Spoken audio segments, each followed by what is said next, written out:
digo que estou encantado com uma nova invenção. Eu vou ficar nessa cidade, não volto mais pro sertão. A porta está aberta, quer dizer que toda a gente pode entrar. Sejam muito bem-vindos. Boa noite a todos, juntem-se a nós. Hoje o meu convidado é o Dr. Baracate, ele vai se juntar a nós em direto daqui a pouco a partir de São Paulo, do Brasil. O Dr. Baracate, ele é o fundador do Instituto de Medicina Integrativa Dr. Baracate, precisamente, que fica em São Paulo. Nasceu em 2013 este instituto e estamos a falar de um médico que tem mais de 30 anos de experiência e ajuda milhares e milhares de pessoas, eu diria que um pouco pelo mundo inteiro. Há gente que se desloca de propósito até ao Brasil, até São Paulo, para pessoas que querem ser vistas pelo Dr. Baracate, efetivamente. E o Dr. Baracate é, de facto, um dos médicos mais solicitados, como dizia, com mais de 3 décadas de experiência. Boa noite a todos, mais uma vez. O Dr. Baracate vai se juntar a nós já. O Dr. Baracate vai nos ajudar a compreender melhor os malefícios do açúcar. Como sabem, há vários cientistas que já definem o açúcar como uma droga equivalente à cocaína, ao AX. Então, vamos lá tentar perceber de que forma é que se cria essa dependência e como é que nós nos podemos livrar dela. O Dr. Baracate vai se juntar a nós, acho que é agora. Olá! Boa noite!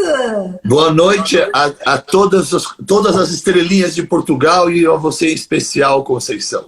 Oh, doutor, muito obrigada, estou muito contente, estamos todos, havia uma expectativa muito grande para estarmos aqui consigo, ouvirmos os seus conselhos. Eu já recomendei os seus livros Pilares para uma Vida Saudável, com o subtítulo Escolhi Ser Feliz, e o outro best-seller, doutor, não é? Que é Ressignificando a Sua Vida, tem o subtítulo Alimentação Saudável. Está correto? Corretíssimo. Isso. Muitos parabéns pelo seu trabalho, doutor. Eu acompanho muito de perto, muitos parabéns. E sei que é muita gente que o procura, gente que vai de propósito de vários cantos do mundo, não é? Para ouvi-lo. Até porque o doutor tem uma história que é pessoal, não é? Aos 13 anos, penso que posso dizer isto, aos 13 anos já pesava quase 100 quilos, diabetes, obesidade. Então, a sua história pessoal eu acho que é muito interessante e torna-o mais sensível, não é? Humaniza toda esta questão quando ajuda quem o procura, não é? É porque, na verdade, a pessoa que está do outro lado encontra em mim uma autoridade, não pela arrogância do conhecimento, mas pela experiência de vida vivida, né? Isso. Então, isso gera uma sensação de confiança, além do que um gordo entende outro gordo como ninguém, entendeu? É verdade. Porque o gordo está aqui, nunca foi aqui, sempre foi aqui. E o maior problema é buscar e encontrar alegria e prazer de forma demasiada na comida, né? Que é uma das fontes de prazer. Estar longe do sol é um grave erro quando se pensa em promoção de saúde, né? O sol vai além da vitamina D. A produção da serotonina, que é um neurotransmissor tão importante para o bem-estar do homem, depende da luz solar. Nós precisamos estar presentes com a luz solar para que haja uma ativação na síntese da serotonina. Doutor, o seu olhar, no fundo, holístico sobre o ser humano faz com que se distancie daquilo que são os alimentos industrializados, na questão da industrialização. Tanto que eu lembrava aqui uma máxima sua, que é desembrulhe menos, descasque mais. Vamos entrar na questão do açúcar, né? O consumo excessivo do açúcar, quer Portugal, quer o Brasil, o doutor sabe melhor do que eu, estamos a consumir o açúcar acima daquilo que é recomendado pela própria Organização Mundial de Saúde. O que é que faz com que o açúcar vicie, porque vicia de facto, da forma como vicia, passa a redundância? Como é que isto acontece? Há uma tendência de comer e querer mais e mais e mais e mais. Contra mim eu falo, doutor, sinceramente. Mas é verdade, é verdade. Olha, há duas ações. A primeira é a ação direta química, bioquímica, que ela tem sobre o cérebro. A outra é como a sociedade adoecida, enfraquecida, fragilizada, sente uma necessidade maior de buscar recompensas. E dentro dessas recompensas, o que o mercado oferece são todas similares ao açúcar. Porque o álcool, no final das contas, é uma garrafa de açúcar. Não, então a pessoa não coma açúcar, mas toma 1, 2 garrafas de vinho todas as noites. É consumo de açúcar, é o mesmo no final. Não, eu não consumo açúcar, mas come pizzas, pães, massas com molhos tarde e noite. É açúcar no final, porque essa farinha refinada, ela tem uma ação metabólica no organismo semelhante, totalmente semelhante ao do açúcar. Então, aquelas pessoas que não estão comendo açúcar, mas estão bebendo álcool ou comendo muito pão, elas também têm que estar atentas a essa conversa, porque ao final de tudo, é tudo açúcar atuando no cérebro. Né?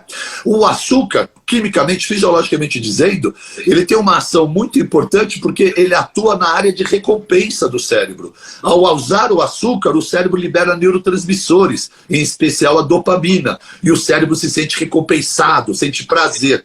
Esse mecanismo é um mecanismo rápido, fácil e, infelizmente, muito barato. Doutor, só uma curiosidade, antes de avançar para a próxima questão.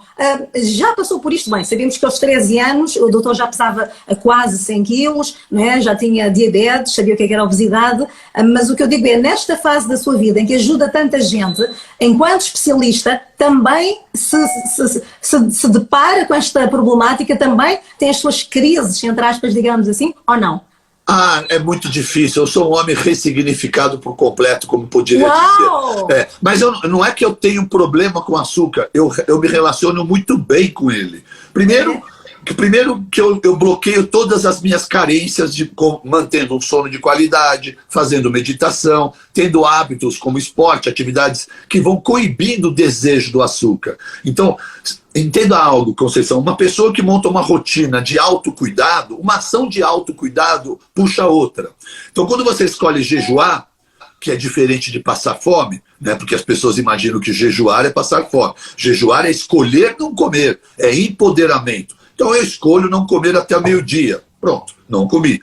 Ao meio-dia eu sei que uma refeição depois do jejum tem que ser saudável. Então eu como saudável. Já são 3 horas da tarde e eu não comi bobagens. Se eu fizer algum exercício e voltar do exercício, é difícil alguém comer açúcar após o exercício. A pessoa vai preferir um shake, um suco, alguma outra coisa. Então cada vez mais estou fechando o meu dia com atividades que me coíbem de errar no meu comportamento. Então não é algo que eu brigo, é natural. Depois de um exercício, me alimento bem. Aí eu medito e eu vou, ou oro, ou agradeço. Eu não encontro mais o espaço para o açúcar, ou a necessidade. Mas, quando ela vem, eu tenho em casa bolos e tortas feitas de maneira que são saudáveis, e aí tenho opções para isso.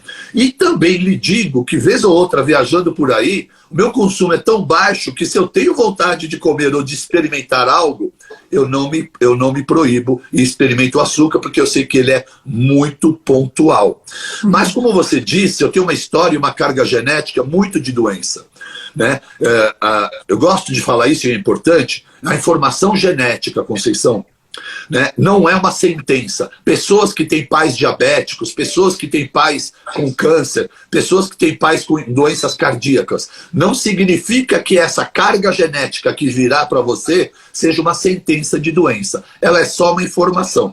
Eu gosto de fazer um exemplo onde digo que nós recebemos do pai e da mãe as informações que vêm nas letrinhas do genoma. E no meu cordão genético encontro informações do papai e da mamãe.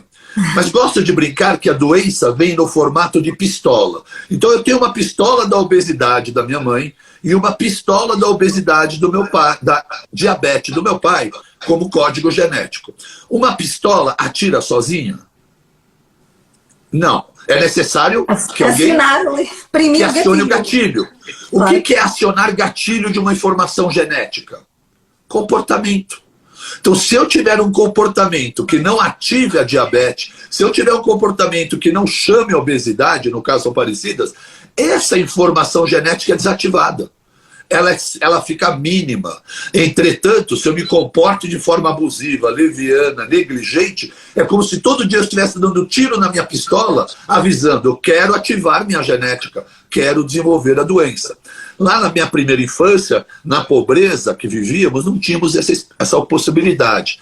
Mas lá pelos 10, 12, 13 anos, melhoramos de vida, não éramos ricos, mas queríamos ostentar riqueza à mesa. A árabe gosta de ostentar a comida à mesa. E então, vivemos... A sua origem é libanesa, não é, doutora? Libanesa. Isso. E aí comemos tanto, experimentamos tanto que eu desenvolvi obesidade, a minha mãe foi para uma cirurgia bariátrica, meu pai desenvolveu a diabetes, e aí então descobrimos todas as cargas genéticas. Então o recado importante é, não se frustre com as cargas genéticas recebidas. Viva um estilo de vida saudável e coíba suas informações genéticas. Assuma um controle do seu DNA com as suas escolhas diárias, naquilo que você ingere, e o que passa na pele, o que inala e a qualidade dos pensamentos que hospeda.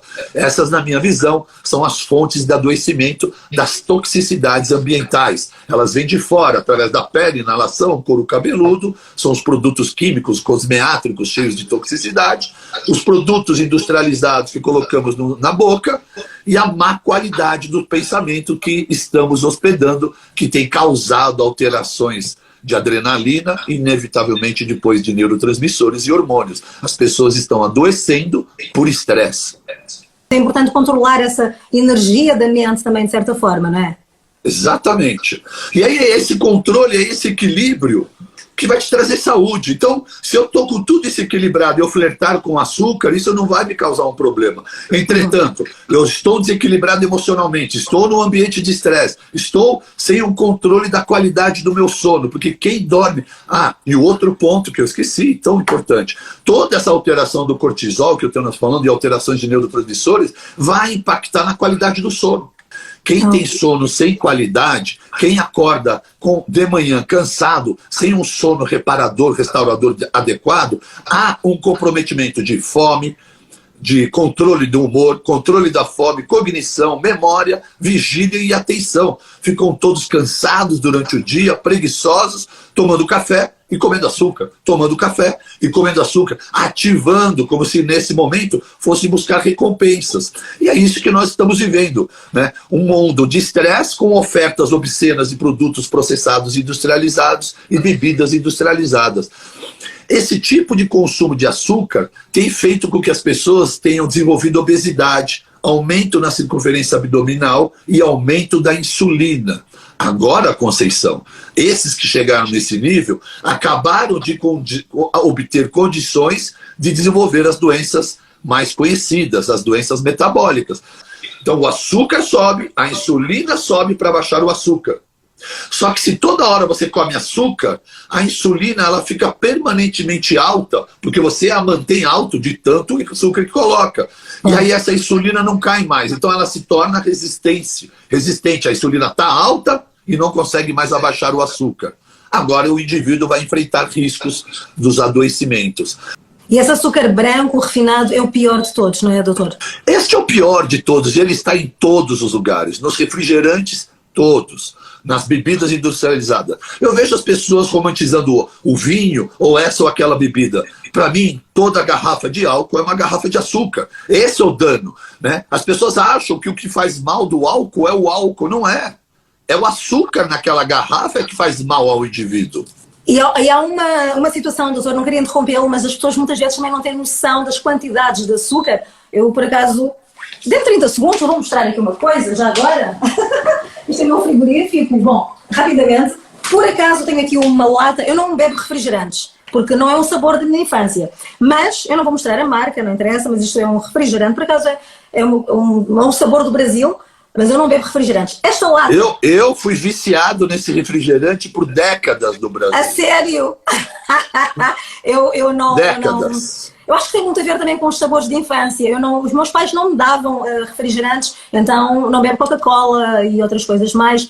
Mas esta lata, a quantidade de açúcar que esta lata de refrigerante tem, é a mesma quantidade que tem, por exemplo, uma lata de cerveja. Igual, mais ou menos a mesma quantidade. Isto vai ao encontro do que o doutor dizia, não é? O álcool tem açúcar e em quantidades que as pessoas nem imaginam, não é? Quer dizer, nem imaginam. Eu vejo algumas pessoas tristes. Doutor, eu amo vinho, vi aqui nos comentários. Vamos lá. Você pode tomar o seu vinho. Eu não quero demonizar o seu vinho, mas eu quero que você pense comigo. Tem cabimento você chegar no restaurante e você já saber que quer beber uma garrafa de vinho. E você já sabe que uma garrafa de vinho é açúcar. Aí você, enquanto aguarda o vinho, come uma cesta de pão. No olho do cardápio pede pasta ou pede risoto. E toma o vinho. E ao final pede uma sobremesa petit gâteau. Não fecha a conta. Esse é o ponto, vocês têm que ter mais maturidade. Eu vou beber o vinho, então eu coloco uma garrafa de vinho. Ok, então o vinho é açúcar. Poxa vida, eu não vou comer pão. Eu vou tirar a cesta de pão. Afinal de contas, uma cesta de pão custa R$40, um pão requentado. Como é que vocês vão... Pede um tartar, pede uma salada, né? Ao invés de uma massa, peça um peixe, um polvo, peça um abacaxi com raspas de limão siciliano. Tome sua garrafa de vinho. É completamente diferente. Então é essa sensação de bom senso que as pessoas têm que ter. Porque há qualquer coisa nestes produtos que de facto viciam, não é? Nós queremos mais e mais e mais e mais. Algum truque que possa dar? Ou seja, eu, por exemplo, não compro algumas coisas nas quais eu sou viciada. O meu gelado preferido, não vou dizer o qual é que é, mas é meio quilo. Se eu abro aquele meio quilo, eu como meio quilo. Então, se eu não comprar, se eu não tiver em casa, é um truque básico, mas eu não vou consumir, não é? Mas esse é o único truque, Conceição. A sério? Esse é o único, não há outro. Como é que se flerta com o perigo? Então, qual é o indivíduo que leva a droga para casa e fala, agora nós vamos ter uma conversa por semanas, mas nós não vamos nos tocar? Não existe. A única maneira é evitar. É evitar de forma logística. E mais, ter em casa opções saudáveis. Porque todo ser humano tem desejo de adocicar, tem desejo, necessidade. Então eu sempre tenho frutas, eu sempre tenho um chocolate sem açúcar com cacau, ou uma mousse de cacau caseira, ou uma torta, alguma coisa caseira, para imediatamente resolver essa questão. Porque não existe viver sem o desejo do açúcar. Existe viver de forma moderada, equilibrada, né? Essa proibição não tem conveniência. Existe a ideia de se trocar açúcares, lógico. Um açúcar branco refinado, todo açúcar que foi para a indústria, ele é danificado. Um açúcar, quanto mais escuro ele é, mais rico em minerais e vitaminas que o açúcar na sua fonte in natura possui. Assim como o sal. O sal na sua fonte in natura, bruta, cristal, é uma composição de vários minerais, que quando vai para a indústria, são todos excluídos para se manter única e exclusivamente o cloreto de sódio. Então, um açúcar mais escuro, mascavo, açúcar de coco, pode ser melhor? É melhor, mas é açúcar do mesmo jeito. Se a pessoa troca o açúcar para viver da mesma maneira, ela só trocou a droga. Né? Então, nós temos que ter um conjunto, ter o mínimo ofertado, o mínimo possível, e se tiver perto, algo saudável. Agora, o que faz você querer menos açúcar? Viver uma vida equilibrada. É o desequilíbrio que nos faz querer nos apoiar ao açúcar. Fadiga, infelicidade, falta de propósitos, desconexão, perdas, né? Todas essas frustrações, expectativas não atendidas, né? Uma sociedade mimada, que tudo quer, nada faz e sempre chora. E aí faz o quê? Drogas, álcool, açúcar, recompensas. Né? Então, nós precisamos manter a integridade fisiológica. Sono de qualidade. Não há um ser humano que, dormindo mal, consiga se manter controlado na dieta. Outra coisa importante, ter um intestino saudável. As pessoas têm intestinos ruins, inflamados. Né? O nosso cérebro usa a serotonina, 90% dessa serotonina é produzida no intestino. Aliás, então, o intestino já é considerado o segundo cérebro, não é? Conceição, não há nenhum órgão que se comunique neurologicamente mais com o cérebro do que o intestino. Ele é chamado segundo cérebro. Deve ter gente que fala merda por isso, deve pensar com esse cérebro, não é? Não dá pra perder a piada só. Eu perco a live, mas não perco piada, Conceição. Graças a Deus. Então, eles estão todos com intestinos inflamados e com baixa produção de serotonina, e aí fica muito mais difícil você manter níveis adequados cerebrais. E aí você quer buscar recompensa. Né? Atividade física, que libera neurotransmissores. Então, quando você medita, que libera, quando você exerce gratidão e medita, você libera dopamina. Quando você faz exercícios, você libera endorfinas. Quando você dorme bem e se alimenta com alimentos saudáveis, você produz mais serotonina. Você está vivendo um equilíbrio. Estamos vivendo uma era onde nós temos uma população com muita esteatose hepática, né? Que é aquela gordura visceral, a gordura no fígado. Né? Eu sou de uma época, Conceição, onde só havia esteatose hepática no alcoólatra.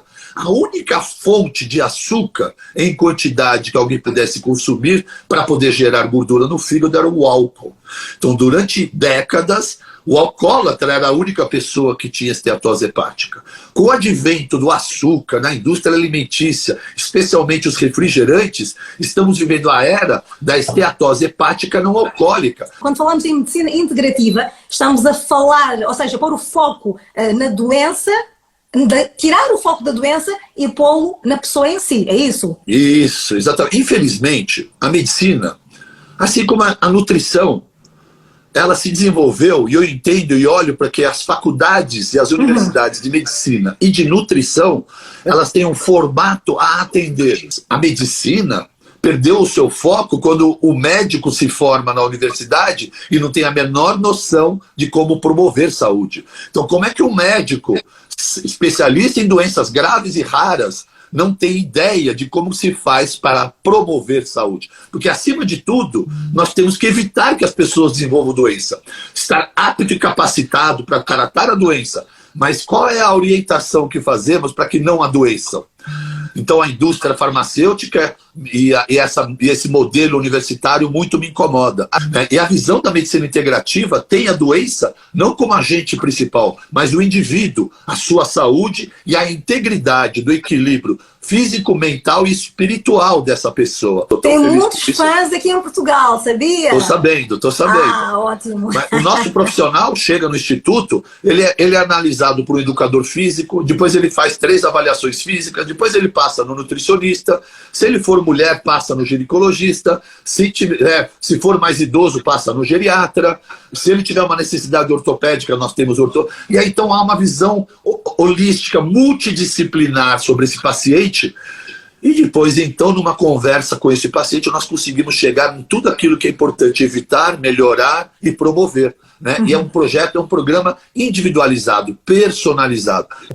As pessoas que o procuram, o que é que pedem mais, pela sua experiência, doutor? O que elas pedem mais? O que é que elas procuram mais quando vão ao seu encontro? Quais são as maiores preocupações, no fundo? É isso que vamos lá. Todo mundo, quando me procura, quer emagrecer.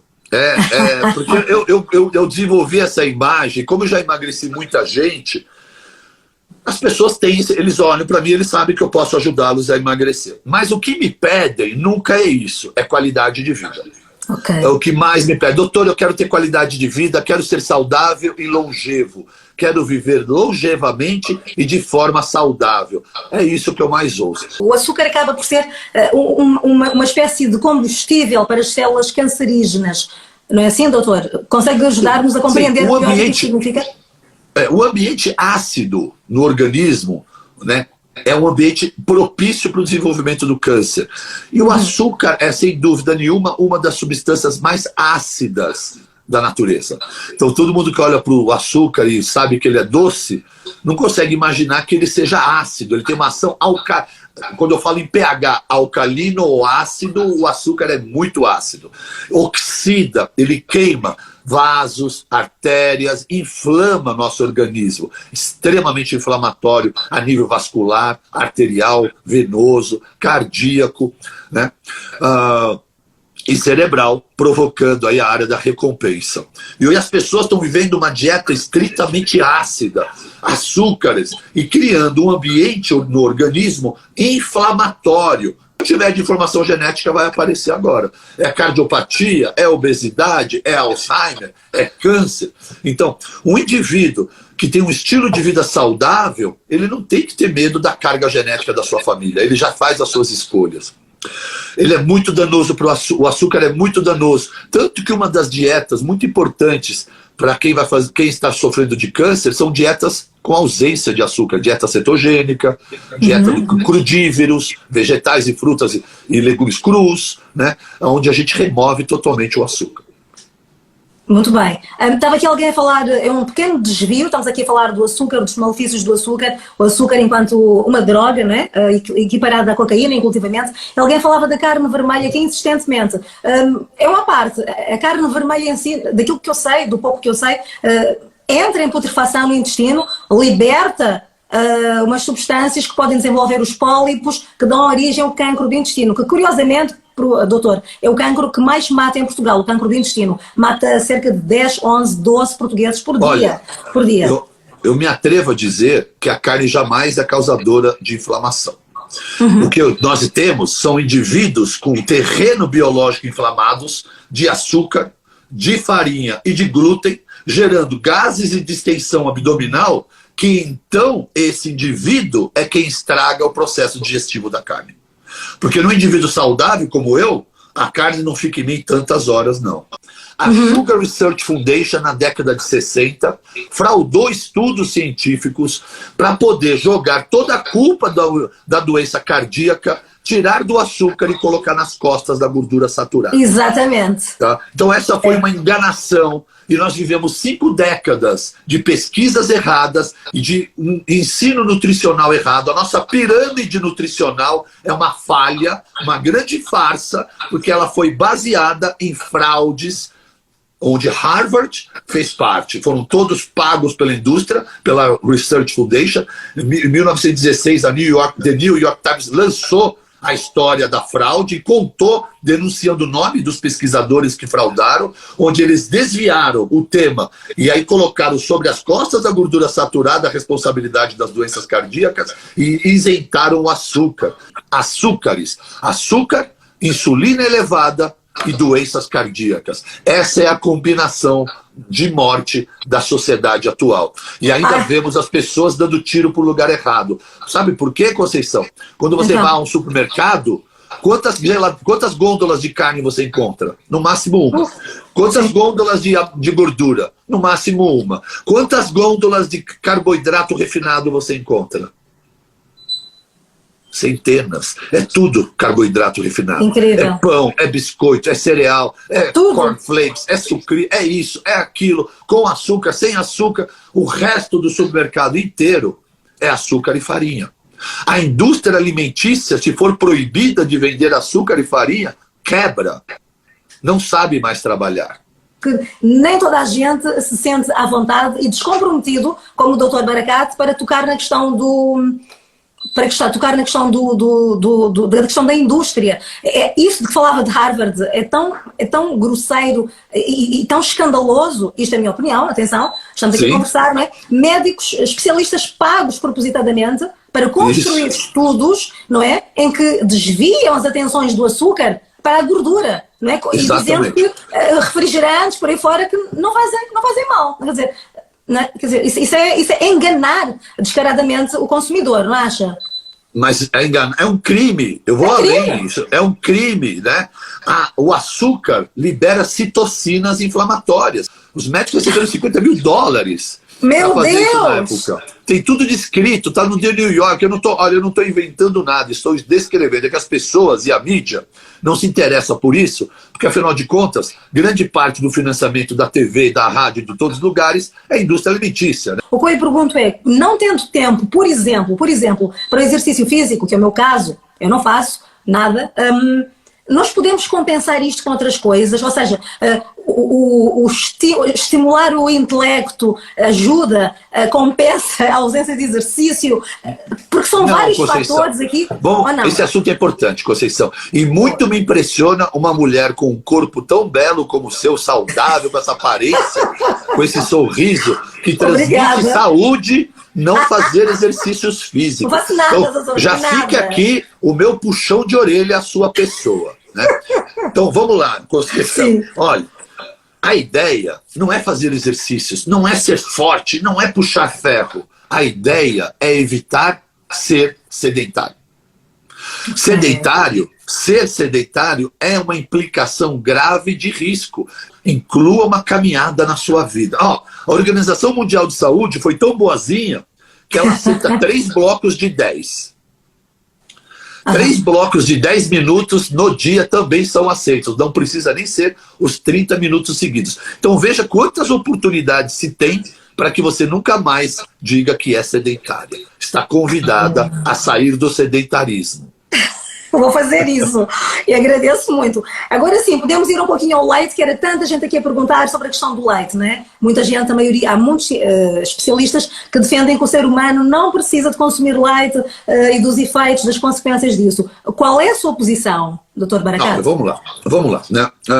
Leite, quem tem por trás do leite? A indústria do leite, né? Convenhamos, se há uma indústria poderosíssima na indústria dos alimentos, é a indústria do leite. Então você vai ver artigos científicos e trabalhos promovendo a ideia de que todos devem consumir leite para obter saúde, né? Então vamos lá, proteína, nós temos milhares de fontes de proteína melhores do que o leite, inclusive a própria proteína do leite separada, o whey protein, que não há algo melhor. Se você quiser algo do leite, já pega o whey protein. E por que pega? O whey protein é um dos tipos de proteína. O leite tem várias proteínas, né? Como lactoferrina, o whey protein tem caseína. No leite, a caseína é uma proteína grande, de molécula grande.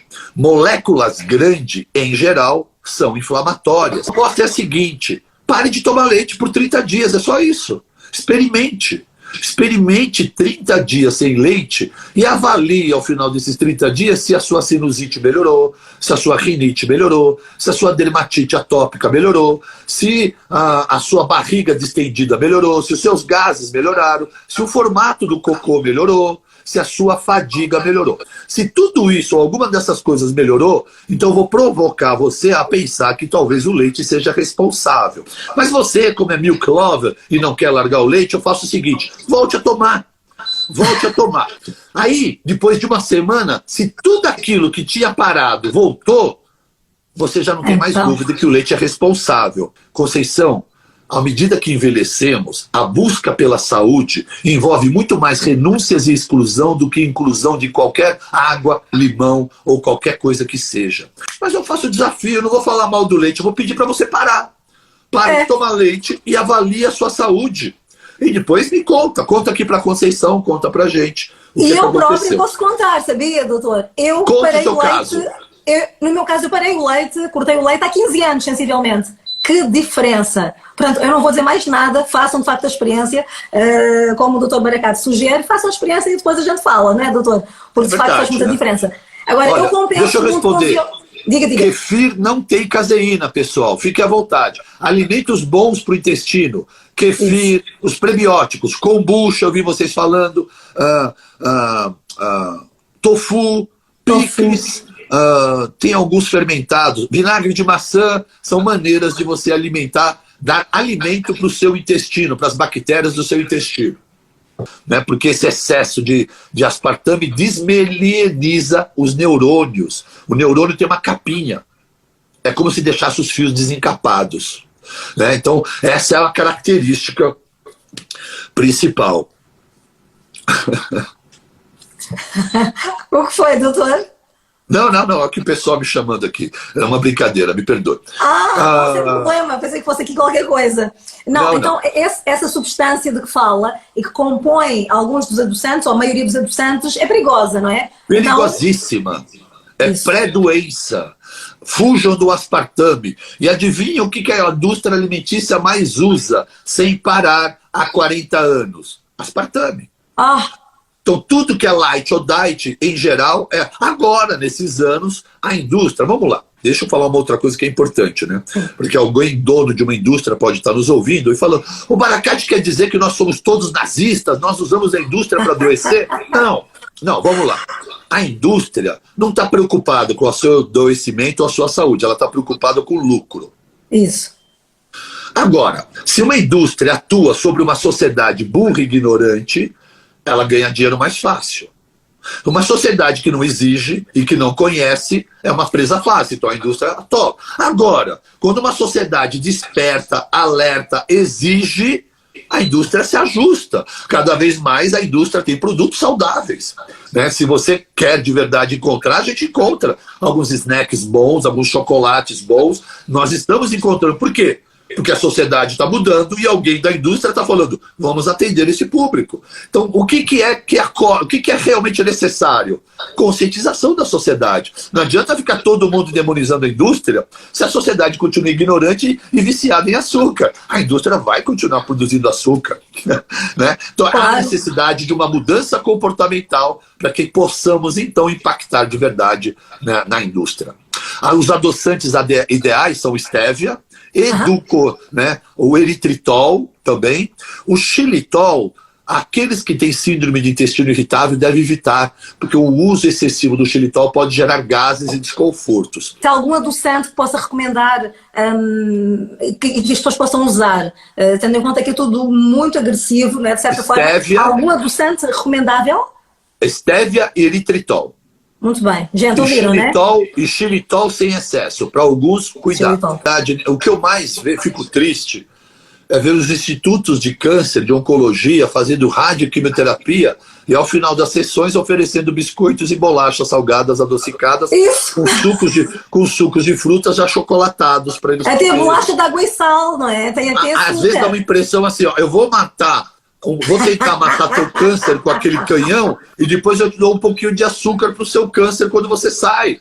É um paradoxo. Então você percebe que as pessoas que estão tomando conta da doença, que cuidam da doença, não entendem de saúde. Mas, doutor, ela insistia, mas é só bolacha de água e sal. Aí eu pedi para uma copeira me trazer um copo d'água e sal, e eu coloquei na bandeja para ela e falei, então a senhora pega essa água e sal e faz a bolacha que a senhora gosta agora para mim. Ela o quê? A senhora falou para mim que a sua bolacha que a senhora come é só de água e sal. Então aqui tem água, aqui tem sal. A senhora consegue fazer a bolacha? Ela ficou olhando para mim, assustada. Porque, não, senhora, pelo amor de Deus. Claro! Porque... Quando o açúcar entra e democratiza-se, de certa forma, porque era algo que só tinha acesso quem tinha muito dinheiro, não é? Não era para qualquer um o açúcar. A partir do momento em que se democratiza, todo mundo tem acesso e o mundo adoece, pelos vistos, não é? Lá no passado, os marajás indianos eram donos do açúcar, né? Claro. Bonaparte casou com uma princesa de Martinica, que era uma grande produtora de açúcar na América Central, né? Tanto que não há nenhum quadro dessa princesa, que eu não me recordo o nome, sorrindo, porque os dentes dela eram todos estragados.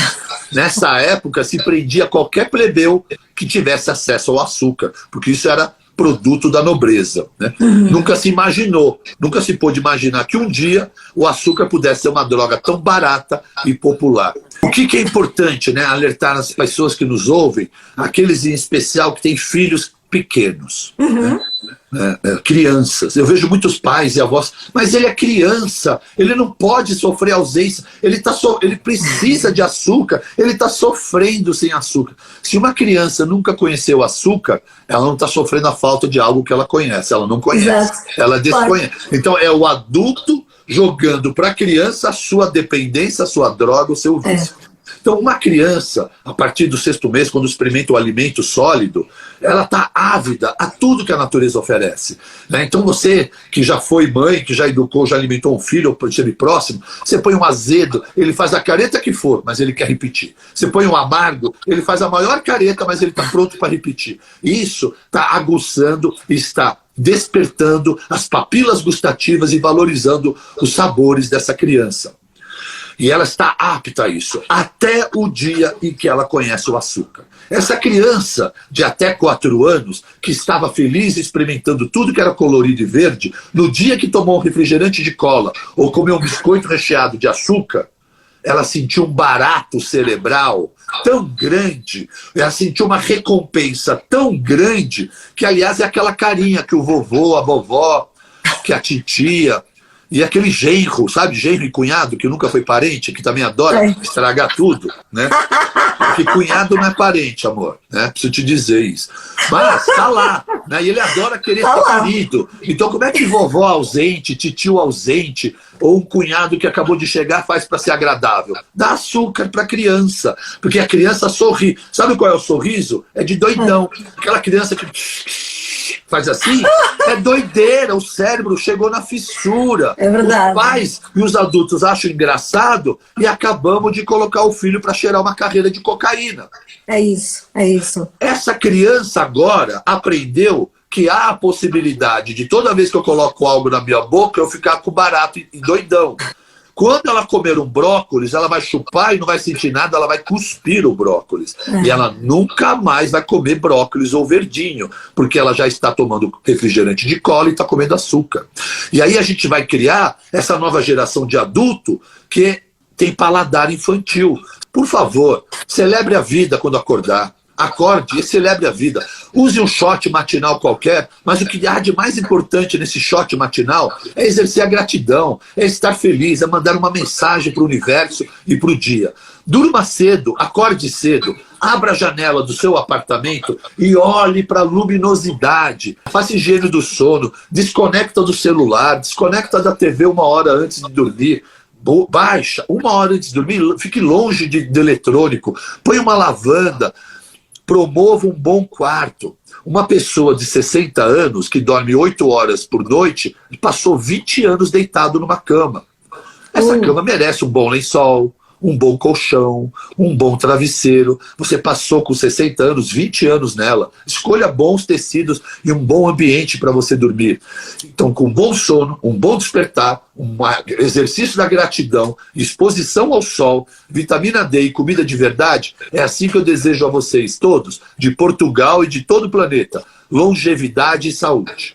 Então, vou só lembrar os seus livros, os best-sellers do Dr. Barakat, gente. Pilares para uma vida saudável, tem um subtítulo Escolhi Ser Feliz, e também Ressignificando a Sua Vida, com o subtítulo Alimentação Saudável. Está correto, não está, doutor? Perfeito. Obrigado. Que maravilha. Cuidado com o açúcar, pessoal. Contra mim falo. Dr. Barakat, parabéns pelo seu trabalho, fundador do Instituto de Medicina Integrativa, Dr. Barakat, em São Paulo, e que vê, de facto, há um lado muito humanista do seu lado e tem uma equipa multidisciplinar, acima de tudo, que acompanha os doentes e põe o foco não na doença, mas na pessoa em si, que eu acho extremamente interessante. É isso que nos dá, que nos traz a medicina integrativa, não é, doutor? Obrigada por tudo. Obrigado, Conceição. Obrigado, Portugal. Gratidão, universo. Valeu! Obrigada, doutor. Um grande beijo. Obrigada, gente. Vou ver os comentários a seguir. Beijinhos. Obrigada. Até para a semana. Tchau. Com uma nova invenção, eu vou ficar nessa cidade. Não volto mais